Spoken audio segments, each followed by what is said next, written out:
اب آپ کو میں بیانات سنایا جی، سواتی صاحب کا، گوہر صاحب کا اور ابھی فیصل کا، تینوں کے بیانات آپس میں نہیں ملتے.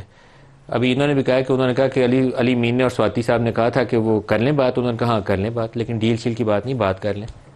تو بات کریں گے تو کوئی معاہدہ ہی ہوگا نا، کوئی راستہ کھلے گا. تو کیا حد کیا ہے جی بات کرنے میں؟ لیکن ندیم ملک صاحب، میں نے تو آج سے کوئی 8 ماہ پہلے خیبر پختونخوا ہاؤس میں پارلیمانی پارٹی کی میٹنگ میں تمام لیڈرشپ کے سامنے کہا تھا کہ ہمیں تمام سیاسی جماعتوں سے اور اداروں سے بات چیت کرنی چاہیے، چونکہ جرگا اور پنچایت ہی وہ راستے ہیں جو ہمارے کلچر میں بھی ہیں، دنیا میں بھی ایسا ہوتا ہے. اور کانفلکٹ ریزولوشن جو ہے اس کی پھر باقاعدہ پوری فلسفی موجود ہے. تو بات چیت سے ہی رستے آگے نکلتے ہیں. اس سے بانی پارٹی بھی باہر آ جائیں گے، ہمارے باقی قیدی بھی آ جائیں گے، مقدمات پہ بات ہو سکتی ہے، جمہوریت کی بحالی پہ بات ہو سکتی ہے، آئین کی یہ بالادستی سلسلہ پہ. آگے چلتا کیوں نہیں؟ اگر آپ کی پارلیمانی پارٹی نے اس پر ڈسکس کیا تھا تو یہ سلسلہ آگے جی چلتا میں نے کیوں؟ عرض کیا نا، اس میں ایشو یہ ہے کہ ہماری جو زیادہ تر دانا عقل مند لیڈرشپ تھی وہ تو 9 مئی کے بعد پارٹی چھوڑ گئی. اب میجورٹی ان لوگوں کی ہے جو ان کو کوئی وقت لگے گا سیاست کو سمجھنے میں. لیکن پھر بھی ہماری جو اس وقت جو آپ کے خیال میں سیاسی سوجھ بوجھ کی کمی ہے ابھی؟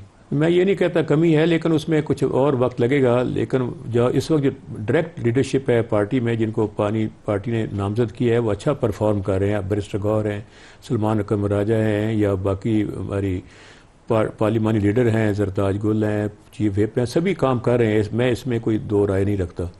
لیکن گزارش یہ ہے کہ ڈائلاگ، مذاکرات، نیگوسیشن، گفتگو، اس کے بغیر آگے بڑھا ہی بھی نہیں جا سکتا. تو میرا خیال ہے کہ 2 راستے ہیں. ایک تھا کنفرنٹریشن کا، لڑائی جھگڑے مار کٹائی، اس کا کوئی فائدہ نہیں ہوتا.